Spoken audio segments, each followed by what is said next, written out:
चेकमा हामी सम्पूर्णले चाहिँ क्षमा दिने र लिने काम गर्नुपर्छ सबभन्दा अगाडि। कहिलेकाहीँ हामी आफूलाई घमण्ड सोध्छौँ नि, यो बोल्दैन हामी किन बोल्ने, यो बोलेपछि मात्रै हामी बोल्नु, हामी बोल्दै नबोल्ने पनि यो कहिलेकाहीँ यो शैतानिक दिमाग आउँछ। अनि यसमा चाहिँ हामी अलिक होसियार रहनुपर्छ। आफूले गरेको गल्ती स्वीकार गर्ने, निराशमा परेकालाई उत्साह दिने, घटी कमी परेकालाई सहायता गर्ने, बिरामीहरूलाई भेटेर उनको अवस्था अनुसार प्रार्थना र सहायता गर्ने। जस्तै उनीहरूलाई भेट्न गएर अब भेट्न जाँदाखेरि पनि अब खाली हात गएछ, अब कोही कोही हुन्छ नि खाली हात आएछ तिनीहरू अलिक हल्का चस्सै जुसले दिएर गरिदिन्छ भन्ने पनि चाहिँ भयो।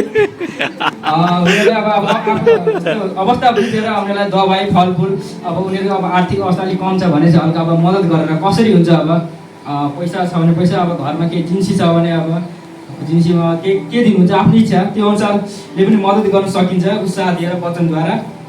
अनि 2